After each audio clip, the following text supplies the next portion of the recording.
Así lo que hemos estado viendo es básicamente una operación política que se nota claramente con algunas declaraciones, incluida la del presidente de la Comisión de Fiscalización, que pareciera que le hacen el juego a Mario Godoy, ¿no? Pese a las claras muestras ya de su vinculación con grupos de delincuencia organizada.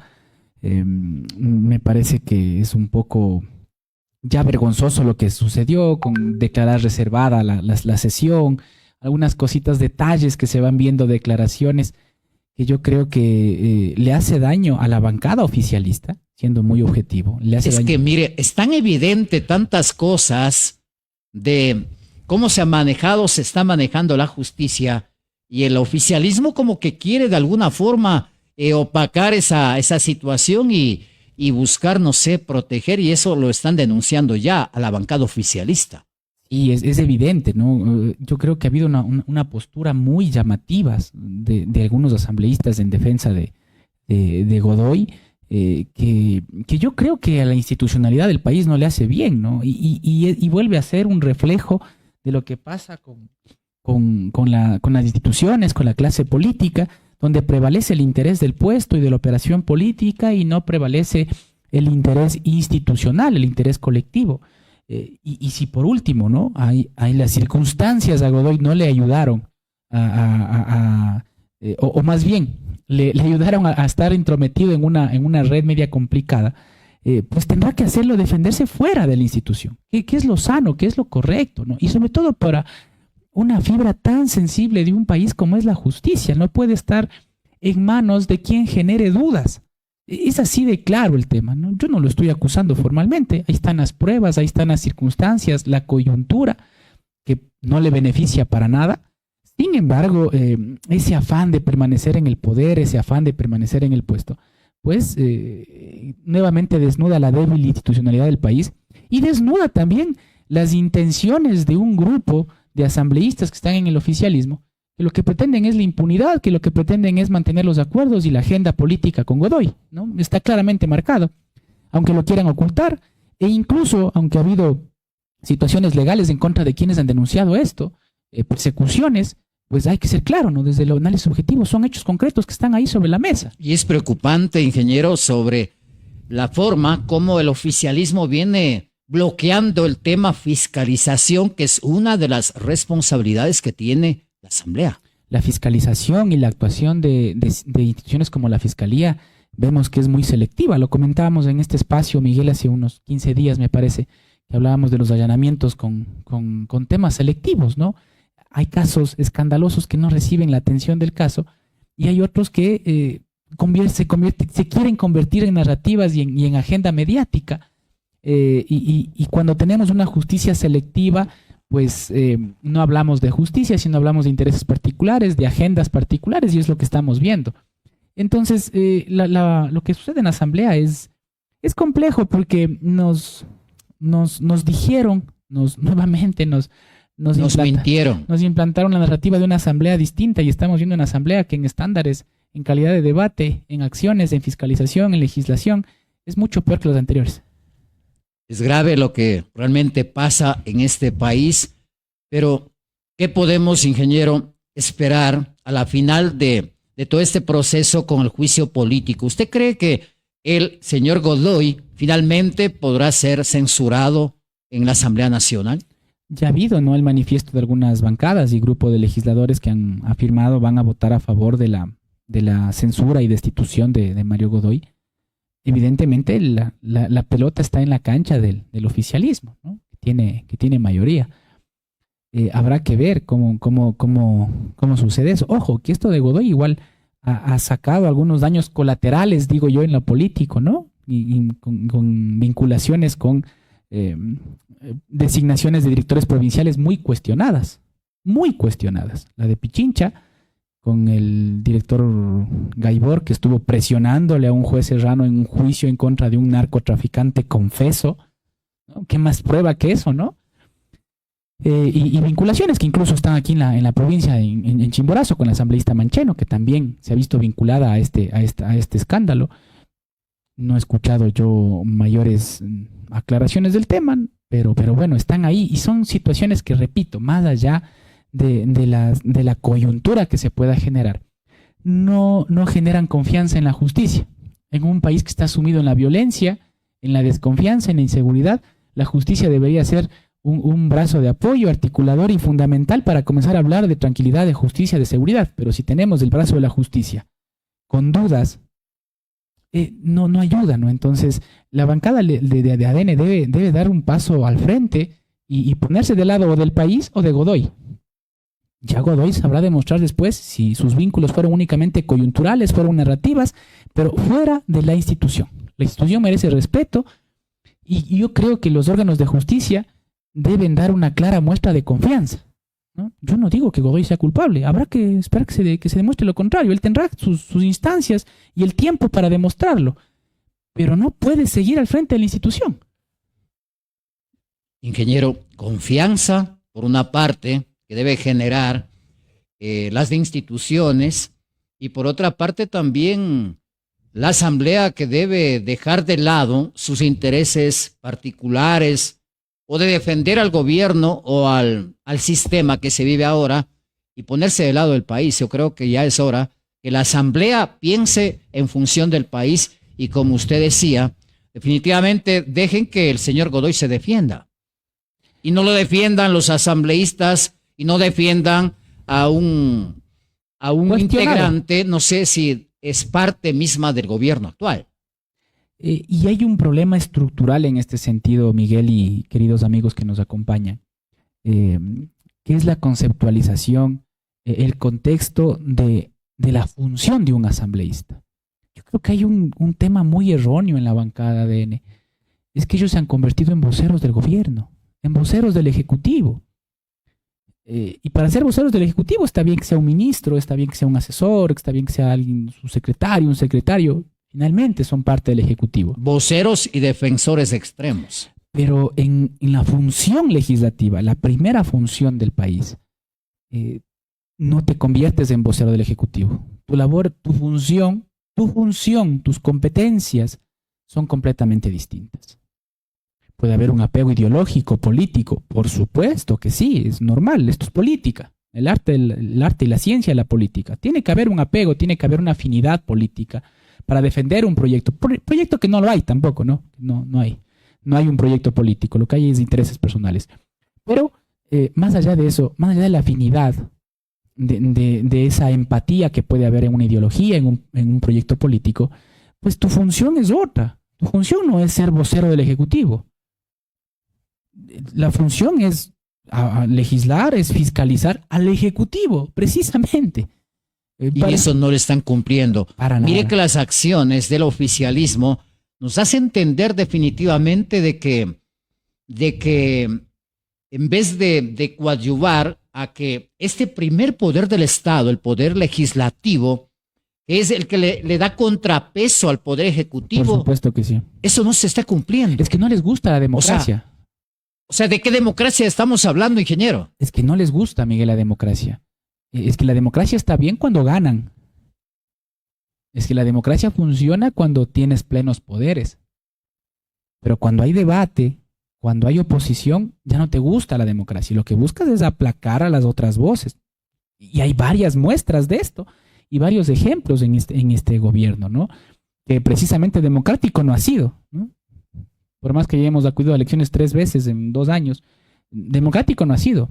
Y da claras muestras de que no le gusta la democracia.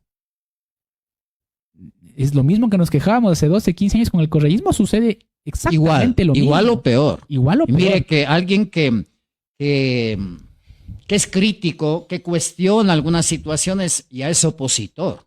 Sí. Y eso no es así. No, o sea, en democracia yo creo que hay que dar la posibilidad también a que haya la deliberación, la crítica, y en ese marco se vaya construyendo un mejor sistema democrático en el país. Pero eso vemos de que actualmente no existe, como usted decía.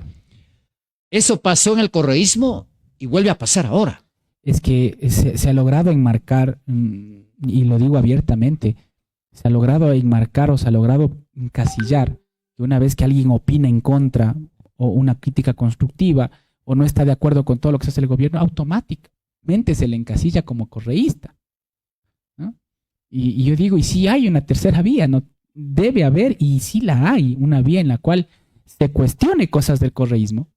Por supuesto que sí, el autoritarismo, la excesiva centralización de las decisiones, un ejecutivo súper poderoso que tomaba decisiones por todos, que lo cuestionamos en su momento, que lo seguimos cuestionando, que estamos en contra de los actos de corrupción, pero eso no justifica que ahora defiendas todo lo que hace este gobierno.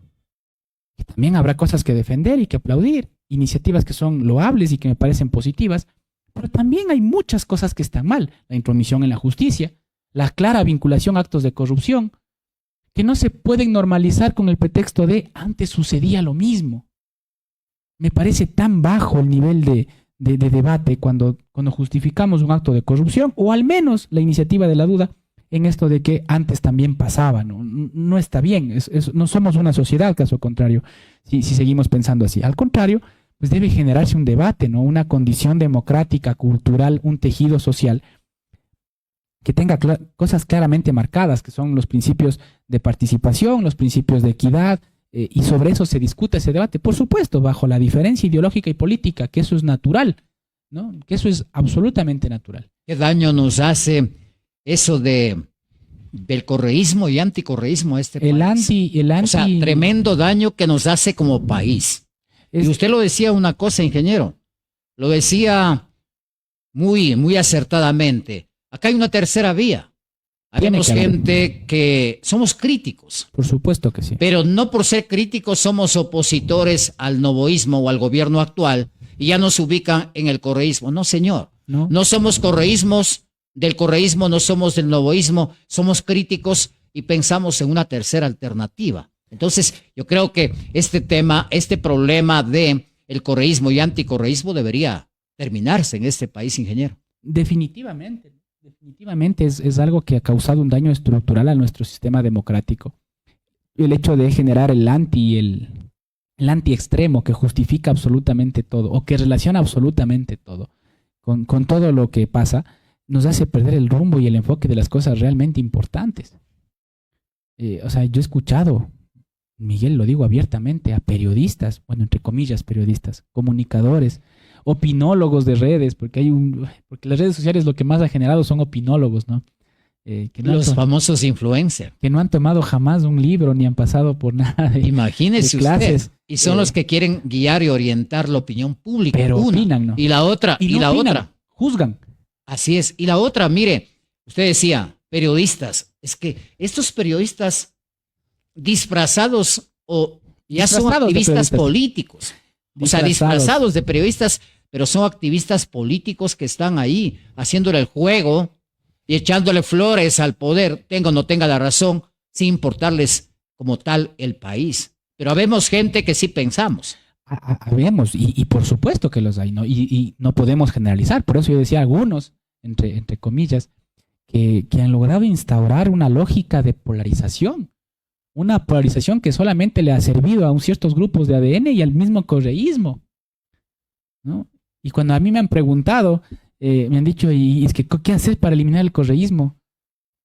Pues yo no creo que se pueda eliminar. Yo creo que tiene que seguir coexistiendo con los problemas del país, como una memoria viva de las cosas buenas y las cosas malas que genera un proyecto político.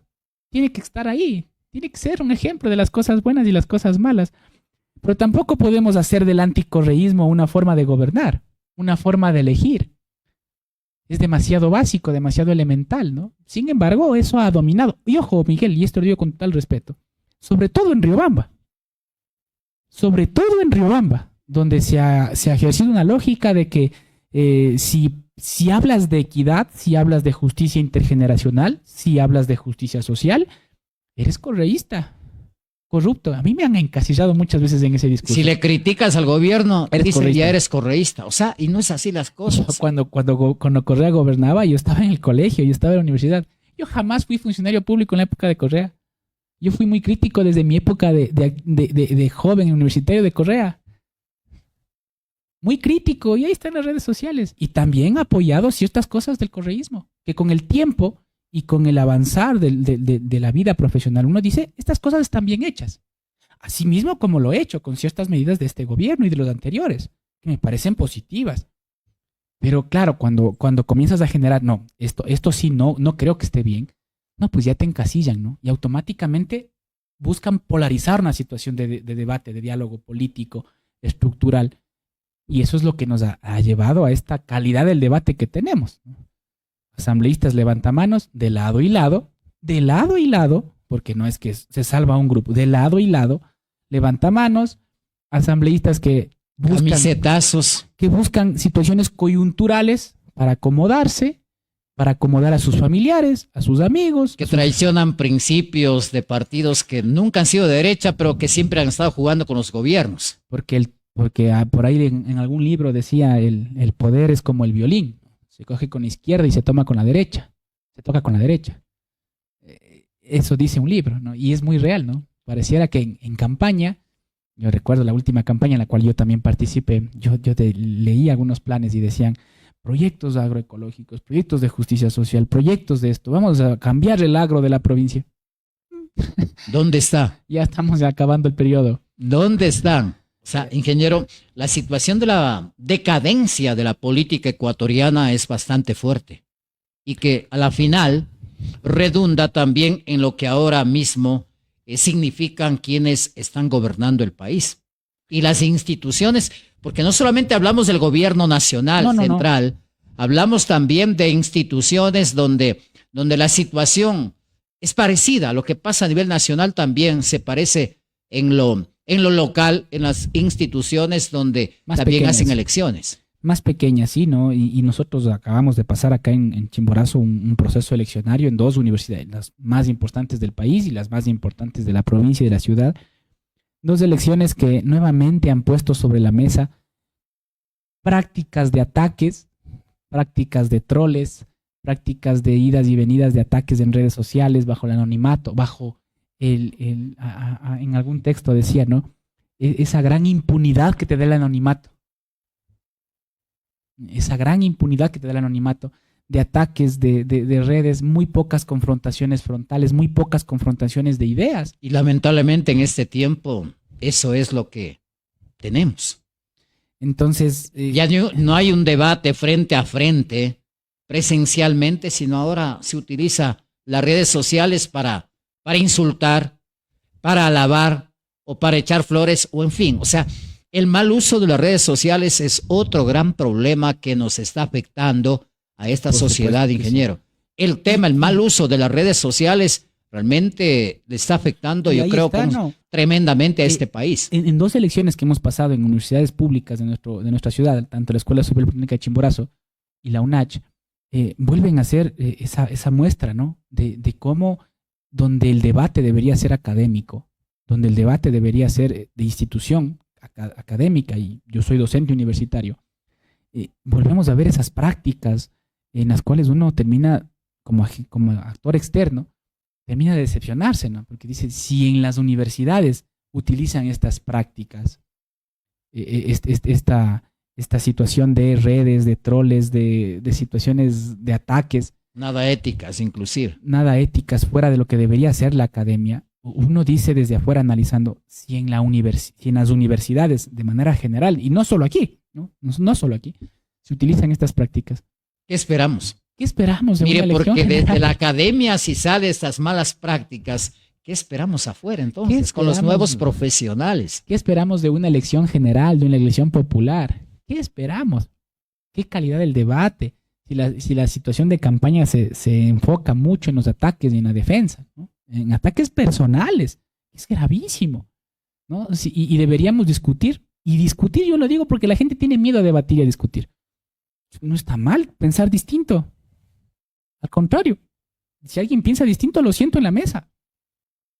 Porque me va a atribuir otra visión de alguien que está viendo algo que quizás yo no veo. Es que así debería ser el debate, frente a frente. No llevar el debate solamente detrás de las redes sociales. Y a posiciones inclusive con posiciones extremas, con insultos y controles. Y es otra cosa, ¿no? Que esa práctica del excesivo control y esa práctica de la cohesión, de la fuerza de dependencia, que lo comentábamos hace 15 días y decíamos, ¿no? Es que los riobambeños, del 72% de riobambeños dependemos directa o indirectamente de la función pública, hace que pierdas esa capacidad de exigencia, de crítica. Y la crítica no negativa, ¿no? La crítica de en esto estoy de acuerdo y en esto no estoy de acuerdo, ¿no? Y sacar un punto en común, que decíamos, la tesis, la antitesis, la síntesis, ¿no? Es que la crítica no es mala, ingeniero. Por supuesto que no. La crítica debe ser motivo de construcción, ¿no? De construcción. A ver, tú piensas distinto, quizás tú estás viendo algo que yo no veo. Eso debería servir a los gobernantes, a las autoridades para reflexionar y ver dónde están sus errores y cambiar. Pero lo ven de otra manera. O sea, lo importante son las instituciones. Si usted critica alguna situación de alguna autoridad, ya, usted es enemigo. O sea, eso debe cambiar en este país. Y no es nada personal. Y no es nada personal. Y yo todavía tengo la esperanza. Yo he visto a unos actores políticos y algunas situaciones que posterior a algunas opiniones hemos podido conversar, o al menos no he sentido una situación de personal. Y otros también que lo toman a personal, y no es personal, ¿no? Es un tema institucional, es un tema de opinión, de academia, de información, de formación, y que hay que construir, ¿no? Pero claro, la calidad del debate es muy limitada. Es muy limitada y tiende a depender de las circunstancias laborales. Yo soy muy sincero en esto. Tiende a eso, ¿no? Yo he escuchado actores que antes criticaban violencia de género, que criticaban la formalidad, pero una vez que están vinculadas laboralmente a esas instituciones, cambiaron de discurso. Cambiaron completamente, ¿no? Yo a veces se fueron al otro extremo. En el escroleo de redes sociales yo leo algún comentario y digo, pero ¿cómo si hace unos meses decía otra cosa, no? Te desubica un poco, pero es propio de la coyuntura local, lamentablemente, donde yo digo, hay que apostarle por la diversificación económica. Yo digo, si hay un tema que va a mejorar el debate de Riobamba, es la diversificación económica. ¿Para qué? Para que la gente deje de depender única y exclusivamente del municipio, de la prefectura y de las dos universidades. Yo comparto plenamente con su criterio. Creo que el municipio debería asumir ese rol, ese papel, ese liderazgo de buscar un verdadero desarrollo económico de la ciudad y la prefectura de la provincia y dejarse de estar solamente en peleas. En este contexto, ingeniero, ¿cómo mira el tema político que se viene? Las elecciones seccionales, estamos en un año preelectoral y ya comienzan los cálculos políticos, ya comienzan a aparecer también nombres precandidatos. ¿Cómo mira toda esta situación? Aspiraciones legítimas de procesos políticos y ciudadanos que habrán que tendrán que irse construyendo sobre la marcha, ¿no? Y ojalá, digo sobre la marcha, no como un motivo de improvisación, sino como un motivo de preparación que es muy distinta, y esperar que estos actores tengan la capacidad de gestionar no solamente una campaña y pre-campaña, sino también gestionar las ideas necesarias para remover esto de Riobamba, este estancamiento, este retroceso que ha habido en Riobamba en muchos aspectos, en lo político, en lo institucional, en la gestión. Entonces, evidentemente, la esperanza es que se construyan estas candidaturas y estas diversas propuestas sobre el diálogo, sobre el debate. Y una cosa importantísima, Miguel, sobre la experiencia también, sobre las hojas de vida, sobre las posturas que tienen que tener, sobre el proyecto que tengan para Riobamba.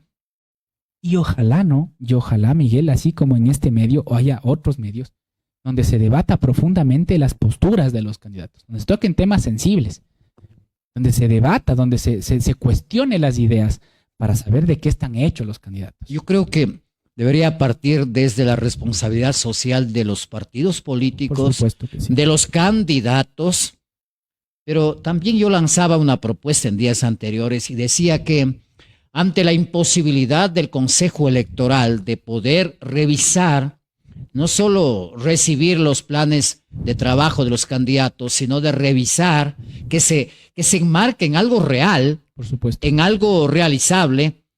¿Por qué no aparece la sociedad civil, una comisión ciudadana, la misma comisión anticorrupción, donde sea un ente que de alguna forma, representando a la sociedad civil, se pueda revisar en qué medida o cuál es el planteamiento que hacen los candidatos con sus famosos planes de trabajo para que no ocurra lo que ya ha pasado?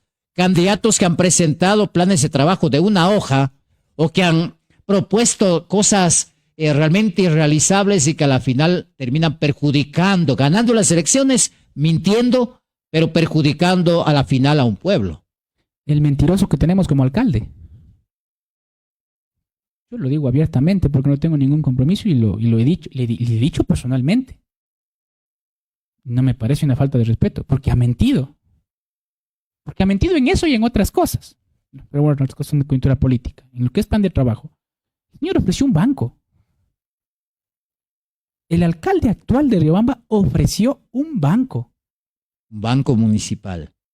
Un banco municipal. Y cuando se le cuestionó, ya en funciones, voy a utilizar una palabra poco suave, dijo, yo no soy tonto para poner eso en el plan de trabajo. O sea, mintió en la cara. O sea, el plan de trabajo fue un papel que él utilizó como una copia de la cédula para inscribirse.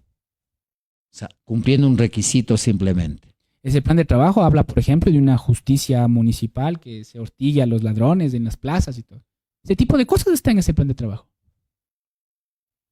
Y en eso no pudo hacer nada el Consejo Electoral. No se puede hacer nada. O sea, la normativa vigente no le permite o no le da la potestad al organismo electoral para un poco examinar ese plan y que ese plan sea bien presentado, sea real y no mentiroso, engañoso, como lamentablemente los políticos han acostumbrado a presentar o ganar elecciones. Una cosa es lo que está en el plan de trabajo y otra cosa es lo que sabe estar en los trípticos de campaña. Entonces, yo estoy muy de acuerdo con lo que te dice Miguel, la participación de la sociedad civil, pero yo a veces desconfío de estas organizaciones creadas, así como que me elijo entre tú y yo para hacer una comisión que busque esto, porque al final... Ese es otro problema. Es otro problema. Pero ¿no? el otro problema también es de que las famosas vedurías o las sociedades u organizaciones que se conforman para mirar estas cosas no son avalizadas legalmente o no son tomadas en cuenta y simplemente termina siendo una pérdida de tiempo. Yo creo que ese quinto poder debería funcionar. Debería funcionar. Y en esta crisis en la que nos hemos sumido, justamente por esa falta de criterio técnico en la elaboración de planes de trabajo, construcción de proyectos. Deberían trabajar en ese tema. Deberían trabajar y obviamente quizás la estructura organizacional de la institución no les dé para dar abasto, ¿no? A juntas parroquiales, cantones, prefecturas y tantos candidatos. Pero hay formas. Hay formas, ¿no? Organizaciones de la sociedad civil, la academia, las vedurías que le digo. Tenemos dos universidades clase A en Riobamba, y yo lo digo abiertamente, clase A en Riobamba, la Espolla y la UNACH debe ser motivo de orgullo. Más allá de las dificultades que puedan haber, hay que sentirnos orgullosos de las instituciones que tenemos acá. Y también, a ver, tú postulas para ser alcalde, tú postulas para ser prefecto, listo, debe haber pues una reunión donde los actuales administradores de esas instituciones digan, miren señores, este es el estado de nuestras finanzas. No como un tema de crítica ni buscar responsables, es la situación real. Yo necesito esos insumos para poder construir un plan de trabajo para la ciudad, pues. Porque yo no quiero que pase lo que pasó esta vez, con un alcalde que llegó y dijo, esperen, voy a poner la casa en orden. Cuando tú vas a poner la casa en orden de una empresa, porque es lo que necesita Riobamba, un administrador, necesita un CEO, necesita un gerente, tú no puedes cerrar al ánfor y ver cómo caen las goteras y decir, es que vean, así me han dejado. Pero no se preocupen, en 50 años van a tener una mejor ciudad. No puedes dar esa respuesta. Las cosas no funcionan así. Tienes que seguir trabajando sobre la marcha. Tienes que tapar las goteras y seguir brindando un buen producto a la gente. Entonces, yo creo que es necesario esa responsabilidad social e institucional de la información, ¿no? Y qué bueno sería una iniciativa de juntas parroquiales, municipios, prefecturas, no solamente aquí en Chimborazo, que se pueda generar una especie de información básica, general, certificada, de cómo están las cuentas de estas instituciones, de cómo se encuentran los estados de ciertas ordenanzas, de ciertos procesos de fiscalización, para que, claro, aquellos que aspiran legítimamente a ingresar, a administrar las instituciones, a controlar las instituciones, tengan esa información, Miguel, y sea una información base, para que luego no exista el pretexto de que es que yo no sabía que estábamos así. es que yo no sabía que teníamos este bloqueo, es que yo no sabía que no teníamos presupuesto, es que yo no sabía que la institución estaba con esto. Ni siquiera saben cuántos funcionarios tiene el municipio. Y luego, incluso, Miguel, y hay que ser muy franco en esto, porque hay que ser muy sincero, incluso luego no saben ni cuántas direcciones tiene el municipio y no saben con qué profesionales comenzar a trabajar. O sea, llegan con un desconocimiento total. Claro, llegan, ganaron la elección y dicen, bueno, ¿y ahora qué? Y ahora, Ha habido ¿qué esta hacemos? dirección. Y toca ver qué Y hay. pasa el tiempo y no logran poner la casa en orden y se terminan los 4 años y no han hecho nada en bien de una ciudad. Se terminan los 4 años en la intrascendencia. Y el retraso y la postergación para una sociedad y para una ciudad. Las reglas del Consejo Nacional Electoral están claras para estas nuevas elecciones. ¿Ha cambiado algo en estos últimos tiempos, ingeniero? Usted conoce mucho sobre el tema electoral. ¿Habrá posibilidades de mejores garantías para las minorías, para la transparencia del proceso electoral próximo? Porque nos queda un año prácticamente. El 14 de febrero se declara ya año electoral. Estamos a 8 días, no menos. Menos días, 7 días, 6 días de que entremos ya prácticamente en un proceso electoral. Formalmente, ¿no? Con las 3 etapas, lo que es preelectoral, electoral, postelectoral. Ha habido ciertas modificaciones en algunos reglamentos, en la inscripción de candidaturas, en el cumplimiento de las normas de paridad, alternabilidad, encabezamiento de mujeres, participación de jóvenes, normas que son muy claras e importantes. Y yo creo que el marco normativo exige una preparación de los partidos y movimientos políticos en cuanto a sus cuadros, que va a ser mucho más estricto que la inscripción del 2023, ¿no? En cuanto a las jurisdicciones de control, en cuanto al cumplimiento de estos principios que están reconocidos en la ley orgánica electoral. Entonces, yo creo que el marco normativo está claro, todo es perfectible, yo creo que hay muchísimos reglamentos y cosas que mejorar, y para eso se requiere también una asamblea preparada, ¿no? Que incluso modifique la ley. Ahorita ya no nos da el tiempo para ninguna discusión de estas, pero yo creo que aquí tiene que haber más una corresponsabilidad, no solamente del ente electoral, en el cual yo creo que por más dificultades que tenga siempre financieras y económicas, ha sabido responder a la altura de los procesos electorales. No lo digo ahora, lo digo hace mucho tiempo, lo digo y sigue pasando. Yo creo que al ser un trabajo técnico y de voluntades humanas, y yo que lo he podido vivir, yo digo, es una institución muy criticada, todo es culpa del CNE, pero al final saca los procesos, con las dificultades que tenga, económicas, políticas y todo el tema, saca los procesos. El tema está en los partidos políticos. Y hay que reconocerlo. Cómo conformar una alianza, qué tipos de cuadros comienzan a buscar, la preparación de los candidatos, la verificación de sus candidatos, la preparación de los planes de trabajo. Y yo creo que hay muy pocos partidos y movimientos políticos que lo toman con seriedad. Y ahí comienza la improvisación. A última hora, pues, presta la cédula para que seas candidato, no importa que te damos todo el plan de trabajo, y por ahí en esas cosas, en esas aventuras locas de nuestra democracia termina ganando. Y ahí es cuando todos terminamos pagando los platos rotos, y el partido en la postelectoral dice, bueno, ya ganaste, no, gracias, nos vemos. Y jamás es responsable del accionar de esa persona que patrocinó. No hay un seguimiento a ver cuál es la gestión, Claro. Cómo se desempeña. O Yo sea, quisiera que hoy lo día- abandonan. Hoy, Así hoy, como lo encuentran para que sea candidato, ¿por qué no le han sin seguido? formación política, gana las elecciones porque a algunos les ha caído del cielo, y ya van a la gestión y no saben qué hacer. Yo hoy quisiera Y el escuchar. partido político no dice nada, por una parte, y la otra es que también están los famosos camisetazos. Llegan al poder y se van del partido. Yo quisiera hoy, y son mis amigos, porque en esto de la política, en esta ciudad nos conocemos todos. Yo quisiera escuchar hoy los representantes de los partidos, por ejemplo, que auspiciaron la candidatura del señor Vinuesa. Ya no nos acordamos ni por qué partido eran muchos. ¿Por qué será? Habría que hacerles de acuerdo qué partidos auspiciaron esa candidatura. Y hoy quisiéramos tener su postura. Y yo la he escuchado, porque son amigos, porque les conozco, tengo el agrado de conocerles. Una postura contraria, totalmente de crítica. Bueno, ¿y por qué eso no se revisó cuando avalaron esa candidatura? ¿Por qué no hubo un control político de esa candidatura o se acomodó a la improvisación como todo lo que sucede acá. Yo creo que el partido político por lo menos debería darse un tiempito para revisar el plan de trabajo. Legitimizar la candidatura que viene de un proceso de construcción. A ver, ¿qué preparas? ¿Qué tienes? ¿Cuál es tu idea? Esta es nuestra idea partidista. ¿En qué se empata con tu idea? ¿Cuál es tu equipo de trabajo? Pero es que el problema, ingeniero, es que son gente que no tiene formación política, o sea, no está ajustada a la línea doctrinaria de un partido, sino que llega a última hora o los partidos buscan a última hora a cualquier persona y simplemente esa persona no tiene ni la mínima, ni el mínimo conocimiento de cuál es la línea ideológica del partido. Ni qué significa el partido. Ni qué significa el partido. Recién le conoce cuando viene elecciones. Y lo más grave, que el partido no se preocupa, ni el candidato conversa con el partido y presenta cualquier cosa de plan.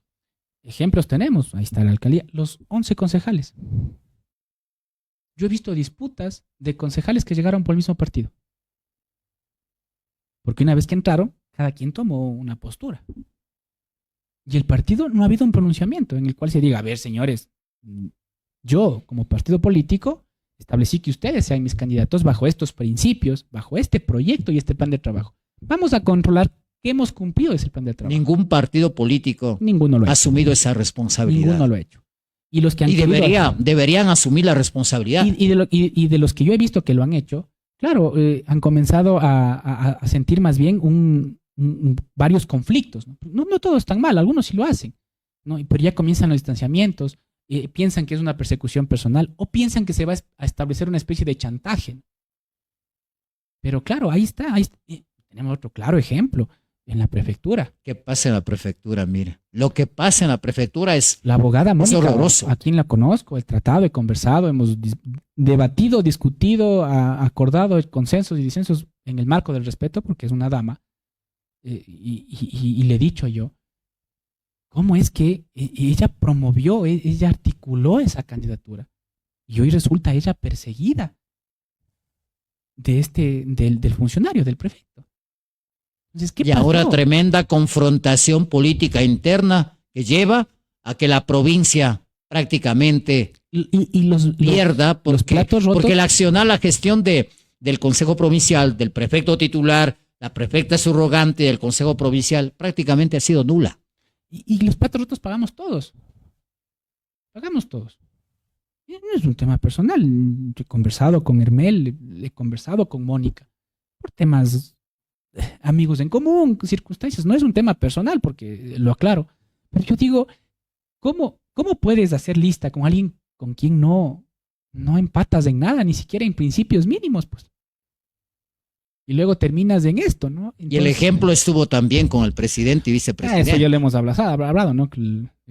Pero mire, eso pasó a escala nacional y ahora pasa a escala provincial. Por eso yo digo, o sea, podemos tener el mejor código de la democracia, los mejores reglamentos, podemos estar porque todos son perfectibles y habrá que seguir mejorando muchas cosas del sistema y muchas cosas del accionar del órgano rector. Por supuesto que sí, pero no sirve de nada la ley y es un problema del país. El problema no está en las leyes, está en la ejecución de las leyes, en la interpretación, en la aplicación de las leyes normativas. Bueno, tienes partidos políticos irresponsables. Así de claro y sencillo. En la parte final, ingeniero, se nos ha ido el tiempo. Hay 2 proyectos de ley económicamente urgentes que han sido enviados por el Ejecutivo a la Asamblea. Han sido ya o pasaron del CAL. ¿Cómo mira usted esa perspectiva con estos 2 proyectos de ley del gobierno? La perspectiva de mejorar como país, porque hay una narrativa del gobierno, hay más pauta en medios, hay más marketing, pero de lo que realmente son las narrativas del gobierno con la realidad pragmática dista mucho. No sé en qué medida, a su criterio, estos 2 proyectos de ley podrían aportar a mejorar el tema económico, desarrollo económico, empleo para los ecuatorianos. Yo voy a ser muy franco en esto. Inicialmente yo creo que el espíritu del control de la eficiencia del gasto en los GATS es muy bueno. Yo algún momento lo dije, o sea, los GATS tendrían que ser eficientes con los recursos. Me parece también, me parece una buena decisión del gobierno. Sí, a mí me parece muy bueno. En primera instancia, el espíritu de eso es muy bueno. ¿Por qué? Porque no puede Habrá ser- que ver también la intención. no puede seguir siendo ese padre irresponsable el Estado que los hijos siguen gastando dinero en $60,000 en una batería sanitaria. Por poner un ejemplo, ¿no? Por poner un ejemplo. Que se utilice en inversión, en gasto de inversión, O gastando tanto dinero en gasto farras, en corriente, fiestas, gasto corriente y todo el tema. en gasto corriente. Me parece que el espíritu está correcto. Yo creo que hay que regular, yo creo en la autonomía, en la descentralización, en la desconcentración, pero con responsabilidad. A ver, tú incrementas tu capacidad operativa del porcentaje de funcionarios, listo, gestiónalo tú. Gestiónalo tú. Ahí está un claro ejemplo de eficiencia del gasto institucional Cuenca. El alcalde Cristian Zamora inauguró un hospital municipal. Ujú. El primero en el país, ¿Ya? de Un carácter hospital municipal. Municipal, Y 24/7. de primer orden. De primer orden. Mejor que los del gobierno. Que va a atender un sector de la ruralidad. Qué bueno. Esas obras transforman vidas, no el invento de un banco municipal. Ya, esa es la diferencia. Y esos modelos deberían servir de ejemplo Por supuesto.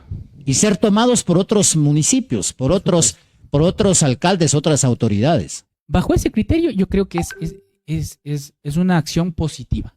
Ahora, el brazo político de esto, ojalá no se convierta en un brazo extorsionador para el apoyo político. Que esa es, en cambio, la duda en la que caemos, ¿no? Con un gobierno que ha dado claras muestras de autoritarismo, un gobierno que ha dado claras muestras de que si piensas contrario, pues te persigue, te acosa, te denuncia, te cierra las puertas. Ahí es la duda, en cambio, ¿no? Ojalá no sea esto un brazo extorsionador políticamente de los gobiernos autónomos centralizados. Ojalá. Estoy de acuerdo en que se mejore la eficiencia. Sí, estoy muy de acuerdo. Y ojalá se lo haga. El otro proyecto de ley. Yo creo que también tiene cosas positivas.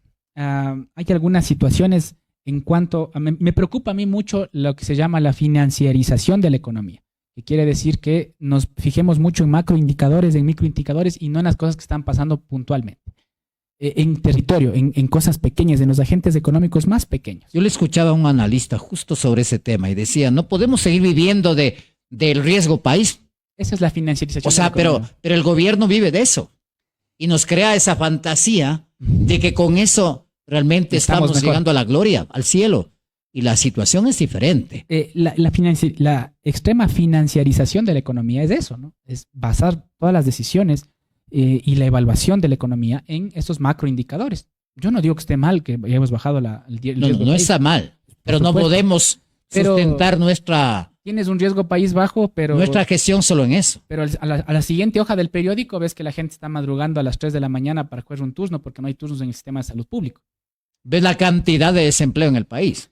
Versus la informalidad en el país como ha crecido. Entonces, bajo ese criterio, yo creo que tenemos un problema muy de fondo en el tema económico y que tiene que ver con cómo se han blanqueado dineros de los grupos de delincuencia organizada. Y mientras no tengamos una política de control contra ese financiamiento de grupos de delincuencia organizada y ese blanqueamiento de recursos que existe en Ecuador, toda medida que busque ser correctiva o preventiva no va a tener efecto. Y hay otro tema, ¿no? Importantísimo y que está también afirmado por pensadores neoliberales, que es creo que el pensamiento por donde se acomoda este gobierno. No hay medida correctiva que sea indolora. Socialmente, ambientalmente, ecológicamente. No hay medida correctiva que sea indolora. Y en eso yo creo que los ecuatorianos también tenemos que ser maduros y responsables. O sea, todas las medidas de cualquier gobierno, sea de Noboa, sea de Pepito, de Juanita, va a ser con consecuencias. Ingeniero, muy amable por haber aceptado este diálogo, esta entrevista en vivo acá en los estudios de Intermedia Ecuador. Es un proyecto de comunicación digital. Estamos al aire, por supuesto, estamos comprometidos con la sociedad, con un periodismo libre, independiente, transparente, porque así tiene que ser. Y los medios tenemos que aportar al desarrollo de la sociedad. Siempre las puertas abiertas de este medio de comunicación, ingeniero. No, Miguel, a usted más bien felicitarle nuevamente por el espacio. Yo creo que lo he dicho, hemos a veces coincidido y a veces hemos discutido en el buen sentido en los espacios. Y yo creo que esos son los medios de comunicación que aportan al desarrollo. Y esa es la labor del medio de comunicación, ser un contrapeso, ¿no? Ser un contrapeso a la narrativa oficial o la narrativa que el entrevistado quiere dar. Entonces, felicitarle también por el espacio y desearle el mayor de los éxitos.